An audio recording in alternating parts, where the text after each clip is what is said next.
August 26th, 1346. A muddy field near the village of Crécy-en-Ponthieu. 9,000 exhausted Englishmen stand against 30,000 of Europe's most elite knights. The French possess every conceivable advantage: superior numbers, heavy cavalry, the very flower of European nobility in their ranks. Their confidence runs so deep that French lords openly argue over who will claim the honour of capturing Edward III alive, debating the ransom amount before a single arrow has flown. Princes calculate their share of the reward. Dukes discuss the logistics of transporting the English king back to Paris in chains. The arrogance is suffocating. 4 hours later, the conversation has changed entirely. 1,500 French nobles lie dead in the mud. Princes, dukes, kings. The English have lost 40 men, not 400, 40. In a single afternoon, 5 centuries of armoured dominance collapsed completely, dismantled by peasants with sticks and string. The blind King of Bohemia charged straight into death because blindness couldn't stop his desire to strike one final blow for glory.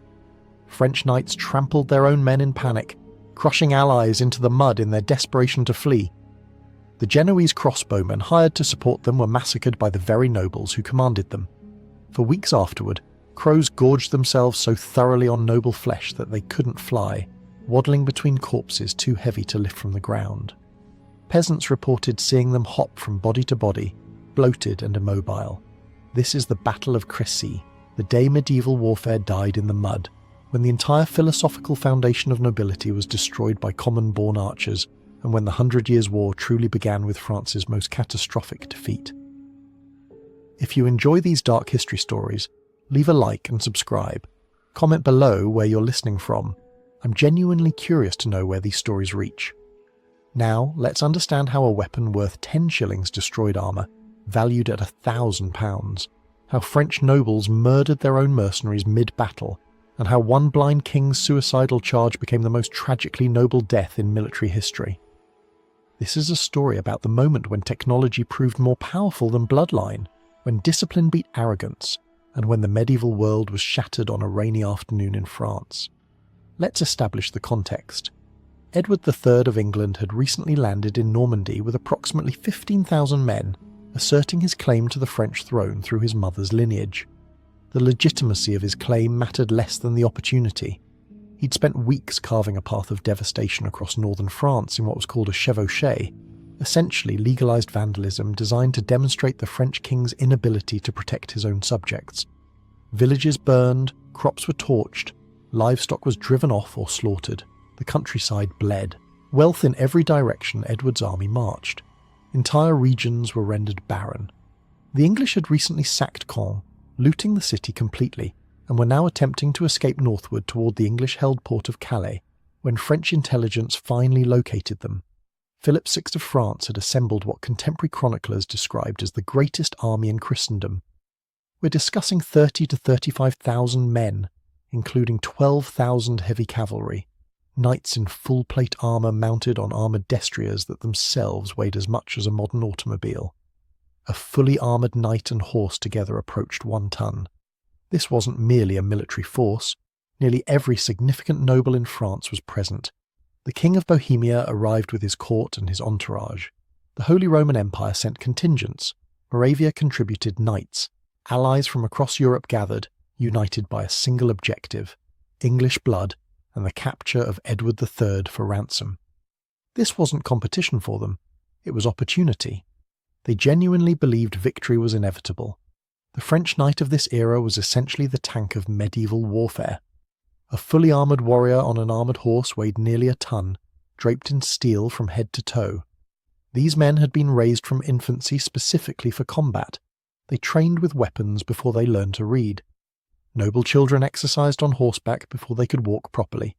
Their armour alone cost more wealth than an entire peasant village would accumulate in a lifetime. The finest suits of plate armour could cost £50 sterling, more than a labourer would earn in 50 years of work. For 500 years, the thunder of cavalry charges had decided the outcome of European battles. Infantry existed primarily to be trampled. Archers were considered annoyances, barely worthy of the nobility's attention. True warfare, in the French understanding, was conducted by mounted knights wielding lances and swords. A peasant archer was barely more than a nuisance, a distraction from the real business of war between noble warriors. And yet Edward III possessed something the French actively despised: 5,000 Welsh and English longbowmen. Most were peasants, some were criminals. All had been practising archery since childhood, required by English law to maintain proficiency with the bow. Every Sunday after church services, English males were compelled to practice with the bow. Playing other sports was literally illegal if one could be training archery instead. Entire generations of Englishmen had grown up with bows in their hands, drawing thousands of times annually. They had built entire bodies around this single skill. The longbow itself seemed deceptively simple, a 6-foot stave of yew wood, nothing ornate or elaborate, nothing that looked particularly impressive. Yet in trained hands, it transformed into something devastating. A practiced archer could loose 12 arrows per minute, striking targets at distances of 250 yards with remarkable accuracy. That's an arrow every 5 seconds from roughly 2.5 football fields away, striking with precision. The draw weight was enormous, between 150 and 180 pounds. That means pulling the bowstring required the force of drawing 100.5 pounds of resistance. Archaeologists studying skeletal remains from this period can identify longbow archers by their deformed skeletons. The left arm was commonly inches longer than the right, the muscle and bone warped by decades of drawing that immense weight. The archer's shoulders became asymmetrical, one dramatically larger than the other from the constant repetitive strain. The spine curved differently, adapted to the asymmetrical pulling motion. The skeleton itself told the story of a life spent in service to this single weapon. These weren't just soldiers, they were specialists, their very bodies transformed by their calling. Edward understood something critical that the French did not. The age of mounted knights was ending. When he arranged his forces on high ground near Crécy, he made a decision that shocked both armies. He ordered his knights to dismount and fight on foot. English nobility fighting as common infantry. It was unprecedented, obscene even by medieval standards. These men had trained their entire lives for the moment when they would charge on horseback. The thunder of hooves beneath them, the lance couched against their armour, the glorious impact of collision at full speed. Their war horses were worth more than gold, literally. A destrier, a true war horse, could cost more than a small manor. Dismounting them was considered a profound insult to centuries of military tradition and noble identity. Edward was asking them to abandon everything they'd been trained for. The shock waves rippled through Edward's own ranks. But Edward was clear. Survival mattered more than pride. Only the living would keep their honour. One by one, knights in polished plate armour began trudging into the mud beside archers in woolen hoods. It was a sight no one in Christendom had witnessed before. Nobility fighting as common infantry. This was radical. This was the king telling his nobles that they were wrong, that everything they believed about warfare was wrong. Edward positioned his army carefully, demonstrating tactical sophistication that stood in sharp contrast to French improvisation. 3 divisions with the archers forming a V-shape between them, creating overlapping fields of fire. If the enemy penetrated one section, archers from adjacent positions could still target them. He'd also ordered his men to fortify the position during the night march. Ditches were dug, sharpened stakes were driven into the earth at angles specifically designed to impale charging horses. Holes and pits disrupted the open ground, creating obstacles for cavalry. The entire hillside had been transformed into a carefully engineered killing field while the French were still marching.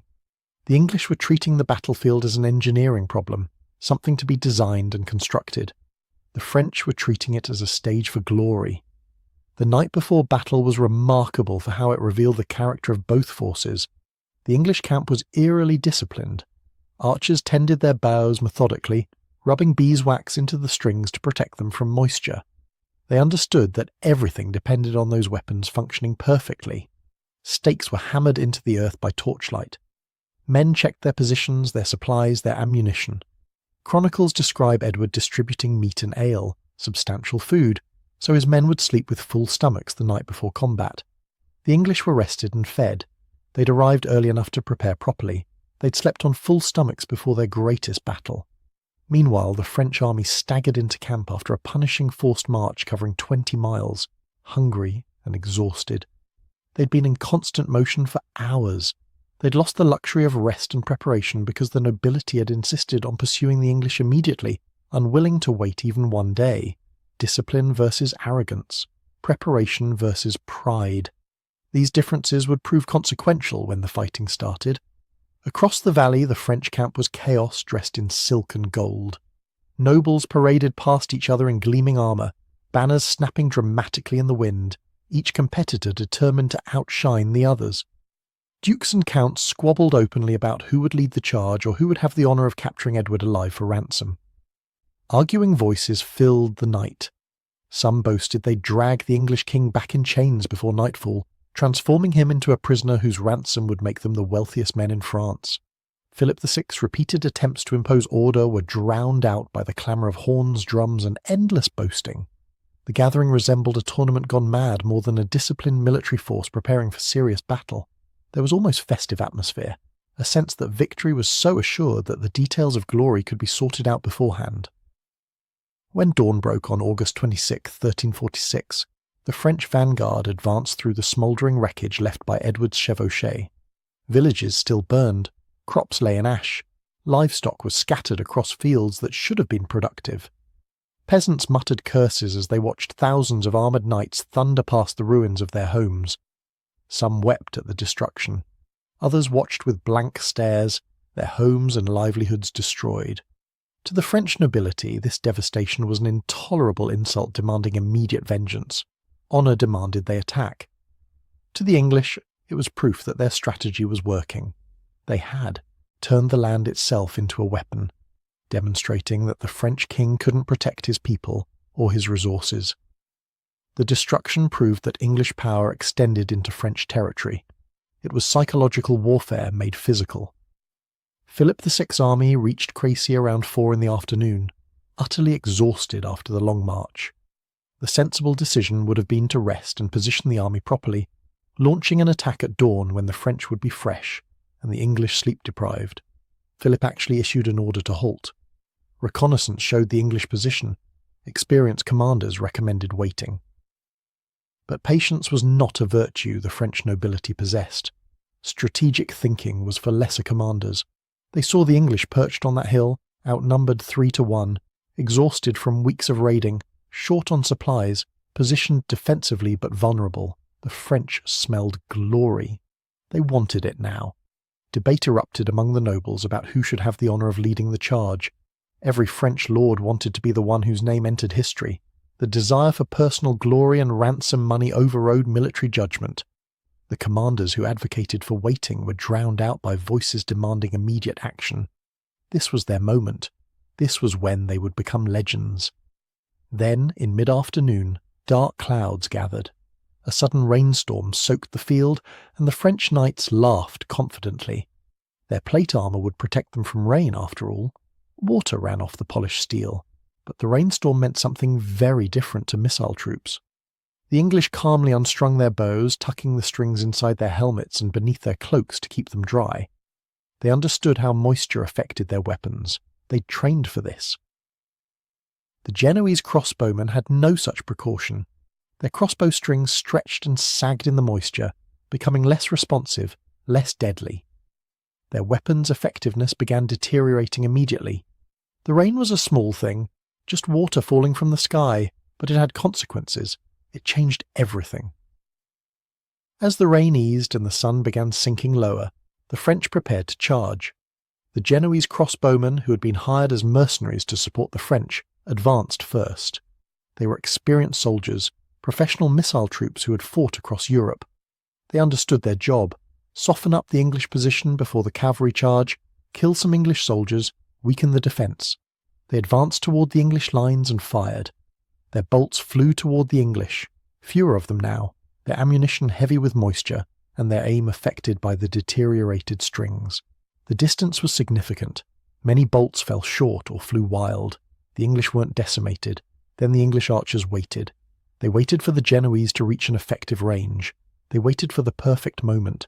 Then 5,000 archers drew as one. What happened next shattered the Genoese completely. 12 arrows per minute from 5,000 archers equals 60,000 arrows per minute.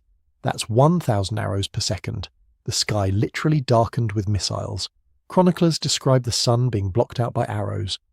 The Genoese broke immediately, dropping their crossbows and running for the rear, screaming that they were betrayed, that they couldn't possibly continue under such fire.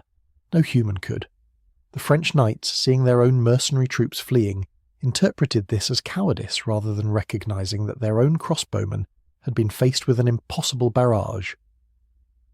The French aristocracy reacted with fury. They were offended by the Genoese retreat. How dare common soldiers flee? As the crossbowmen fled toward the rear, desperately trying to escape the arrow storm, French knights charged after them, not after the English. They were murdering their own hired soldiers. Contemporary chronicles describe scenes of horror. The Count of Alençon, according to accounts, ordering the execution of his own Genoese soldiers because he perceived their retreat as shameful. French nobles were slaughtering the very men they'd hired to support them because those men were fleeing an impossible barrage. The French were literally killing their own army before the English had a chance to kill them. This chaos created an opportunity. The French cavalry charge became disorganized immediately, with some knights clearing the bodies of fleeing crossbowmen while others pushed forward. The first wave of French knights reached the English position. They charged uphill into the carefully prepared killing field. The sharpened stakes meant to impale horses did exactly that. Horses were driven directly onto the points, screaming, throwing their riders, creating chaos and confusion. The ditches and pits disrupted the charge's momentum. Some horses fell, some knights managed to dismount and advance on foot, but the compact formation of the cavalry charge had been broken into scattered individual combats. The organised military formation became scattered groups of individual fights. The English archers focused their fire on the horses now. A knight's armour could protect against arrows. A horse couldn't wear plate mail. Arrows struck horses, bringing them down, throwing riders into the mud. The English knights that Edward had forced to dismount stood their ground, fighting with sword and axe against French nobles now on foot, scrambling in the mud.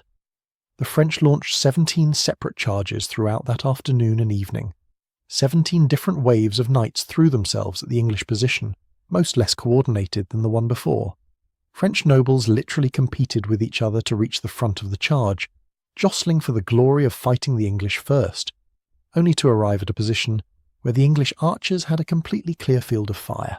The archers methodically cut them down, horses fell, knights died. The mud became thick with blood and bodies, making movement increasingly difficult. Each charge accomplished less than the previous one because the body count increased, creating more obstacles, more positions for cavalry to stumble over. The field became a graveyard that attackers had to cross to reach their enemy. Then there was the blind King of Bohemia. John of Luxembourg was old, genuinely blind, and had somehow arrived at this battle despite being unable to see anything. When he heard the battle was ongoing and determined to be where the fighting was, his retinue took horses to both sides of his own horse. They would guide him toward the fighting by holding his horse's bridle on both sides. According to chronicles, as the battle raged, the blind king called out demanding to be led into the combat. He wanted to strike an enemy before he died. His handlers, horrified, tried to pull him back, but he insisted. The king would not be left on the sidelines. They led him and his horse forward directly into the English position, while arrows flew through the air. The king struck out with his sword blindly into the chaos, unable to see what he was hitting, just swinging into the noise and violence. He was killed in the engagement, one of the few specifically notable deaths at this battle. But his reputation for suicidal nobility became legendary among medieval chroniclers. He'd chosen to charge into battle despite blindness and age because remaining on the sidelines was unacceptable. He wanted to participate in the slaughter rather than observe it from safety. That's what nobility meant to him. You died fighting, or you didn't deserve the title. The Count of Alençon, who had ordered the killing of his own Genoese crossbowmen, charged repeatedly throughout the afternoon. Each time he approached the English lines, he was pushed back or killed. Chronicles describe him dying with an arrow through his face, struck down by the very common soldiers he'd viewed as beneath contempt just hours earlier. He lived long enough to see the irony of his death. As the sun sank lower, the French kept charging. The mud became worse, almost impassable, churned into thick soup by thousands of bodies and hooves. The slaughter continued mechanically. At one point the English ran out of arrows. They were firing so many missiles that their entire supply was exhausted. The archers had brought everything they had and fired it all. They resorted to using knives, mallets, and wooden stakes, literally beating the French knights to death in hand-to-hand combat. While those knights wore plate armour worth more than entire villages, English peasant archers were clubbing French nobles to death with sticks. The contrast was grotesque. A duke in armour worth £1,000 being beaten to death by a peasant with a wooden stake.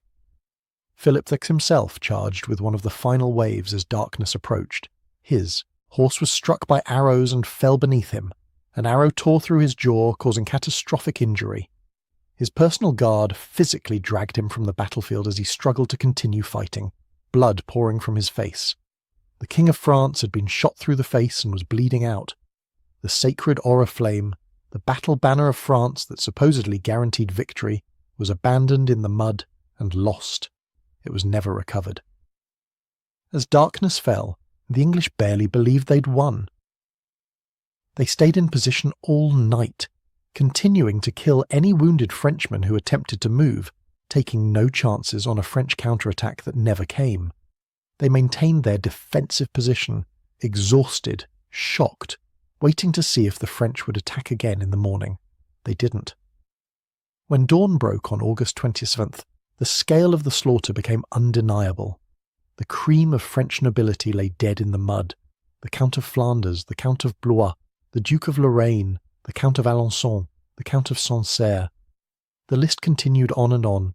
Over 1,500 nobles were dead, 11 princes, thousands of lesser knights. The Genoese crossbowmen who hadn't managed to flee were all dead, most killed by their own employers. The English casualties totalled around 40 men, with only 2 knights among them, 1 English knight for approximately 750 French nobles. The disparity was impossible. It couldn't be real. Yet it was. The mathematical disparity was so extreme that contemporary chroniclers refused to believe it. Some claimed divine intervention. God was protecting the English, punishing French pride. Others suggested that the numbers had been corrupted in retelling, that chroniclers had exaggerated to make the story more dramatic. But the reality was simpler than any supernatural explanation. The longbow had made heavy cavalry obsolete in a single afternoon. Technology and tactics had beaten courage and numbers. Simple mathematics had determined the outcome more than anything else. The truly devastating reality wasn't merely the deaths, though. It was who had died and how. Medieval warfare had long operated under a gentleman's agreement. You didn't kill nobles, you captured them for ransom. Nobles were worth money. Killing them meant losing that wealth. Common soldiers fought common soldiers. Nobles were supposed to be taken alive and ransomed back to their families. But at Crécy, the English archers, common men with no training in chivalric codes and even less respect for them, simply killed everyone. They put arrows through the faces of dukes and counts without knowing or caring who those men were. The psychological impact on European nobility was catastrophic. For 500 years, being a knight meant possessing military superiority. Noble blood, blessed by God, was supposed to make you better at warfare than commoners. Crécy demonstrated that any Welsh peasant with a stick could kill a duke, just as dead as another knight could. Military superiority didn't come from blood. It came from technology and tactics and training. That was a terrifying thought for the nobility. The entire social foundation of medieval Europe was shaken. If peasants could destroy nobles in open combat, what did that say about the divine right of nobility? If Welsh criminals could kill princes, what justified the feudal system? The psychological crisis ran deep through European aristocracy. The established order was being questioned. If the nobles didn't have military superiority, what made them nobles? The aftermath was grotesque and surreal. So many nobles had died that there weren't enough people of appropriate rank to bury them properly. Bodies lay rotting in the summer heat for days. Crows and wolves feasted on princely flesh. Local peasants looted the noble corpses, stripping them of armour, jewellery and fine clothing, finding enough wealth to transform their lives in a single day. The armour that couldn't save its wearers was melted down and sold for profit. The English army, exhausted and shocked by their own victory, continued their march toward Calais. They left behind a field so thick with noble corpses that locals renamed it the Field of the Cloth of Gold because of all the expensive, fine clothing covering the dead. For years afterward, Farmers ploughing that field would turn up noble bones and corroded armour, reminders of that single afternoon of slaughter. France entered into shock. The loss of so many nobles in a single day created a catastrophic power vacuum. Entire regions lost their lords. The administrative systems governing those territories collapsed. The chain of succession was disrupted in numerous places. The French military structure had to be completely rebuilt. They began hiring more crossbowmen and, most humiliatingly, copying English tactics. They formed their own archer corps and eventually adopted the practice of fighting on foot, abandoning their traditional reliance on mounted cavalry charges. The battle transformed the very nature of warfare itself. The dominance of the longbow meant that battles began taking place at greater ranges. The age of glorious cavalry charges was ending. Warfare became about positioning, preparation, and firepower rather than courage and close combat swordsmanship. The romance of medieval combat died in the mud at Crécy, but France didn't learn quickly enough. 10 years later, at Poitiers, the French launched an almost identical campaign against English forces. They charged English archers positioned on a hill. The results were nearly identical. They lost another king, John II was captured, and thousands more nobles died. It would take France nearly a century to fully adapt to the new military reality that common archers were more valuable than armoured knights. The social implications were profound and lasting. If peasant archers could destroy noble knights, what did that say about the divine, right of nobility? If criminals could kill princes, what justified the feudal system at all? The entire theological foundation supporting the feudal order was challenged. Crécy didn't just kill French nobles, it murdered the idea that noble blood meant military superiority. It murdered the concept that a warrior aristocracy had a divinely ordained right to dominate the battlefield. The English longbowmen became the most feared military unit in Europe. But here's the historical irony. The longbow's dominance was temporary. It required years of training to use effectively. You couldn't create longbowmen quickly. When gunpowder weapons arrived, which any peasant could learn to use competently in a single day, the longbow became obsolete too. The weapon that killed chivalry was itself destroyed by progress. The technology that could be learned overnight replaced the technology that required a lifetime of practice. The transition happened over a century, but it happened inevitably. The blind king of Bohemia's suicidal charge became legendary. His willingness to die fighting despite blindness and age became the symbolic representation of chivalric honour. He chose to charge into battle rather than remain on the sidelines. He wanted to strike an enemy before he died. His death represented the end of an era when nobility meant something beyond mere wealth, when honour truly mattered more than survival. Medieval chroniclers recorded his death as the most noble act of that battle, more significant than his side's devastating defeat. That a blind man on horseback, guided by his retinue into an impossible situation, became the symbol of nobility. Says something profound about how the nobility was beginning to redefine itself after being militarily defeated. If they could no longer dominate the battlefield through force, they could at least dominate it through nobility of spirit. Modern military historians study Crécy as a revolution in warfare. It proved that technology and tactics triumph over numbers and courage. It demonstrated that prepared defensive positions could obliterate mounted cavalry charges. It showed that coordinated firepower could dominate individual combat skills. Every fundamental principle of modern military science was demonstrated in that muddy field in 1346. Concentrated missile fire, defensive positioning, the elimination of the cavalry charge as the primary method of breaking enemy lines, preparation, discipline, and logistics beating improvisation and aristocratic bravado. Crécy was the birth of modern military science on a medieval battlefield. But the most haunting image from Crécy remains this: French knights, the proud elite of Christendom, trampling their own men to reach the English lines faster, only to die beneath a storm of arrows. English peasants stood calmly at the English lines, firing their bows as noble after noble fell before them, like wheat being cut by scythes. The Count of Alençon, who had ordered the slaughter of his own Genoese soldiers, was struck through the face by an arrow from one of those common soldiers moments later. The French literally killed more of their own men that day than the English lost in total. The crows that feasted on noble corpses grew so fat from the abundance of flesh that they could scarcely fly. waddling between corpses too heavy with digested human meat to take wing. It was a grotesque metaphor for the collapse of an entire social class. Today, a small monument marks the field at Crécy. Few tourists stop there. Most visitors pass by without understanding what happened on that slope. Yet on August 26, 1346, that muddy field witnessed the end of medieval warfare and the beginning of something new. 5 centuries of military tradition ended in an afternoon. The entire concept of warrior nobility died in the mud. The romance of chivalric combat was destroyed by common men with bent sticks and string. The English didn't just win a battle at Crécy. They proved that courage cannot defeat mathematics. They demonstrated that nobility cannot stop arrows. They showed that the age of mounted knights had definitively ended. France lost more than men that day. They lost their understanding of how the world worked, the fundamental belief that noble birth meant military superiority. All it took was 5,000 peasants who practiced archery every Sunday after church. 5,000 trained archers and one afternoon changed the course of history.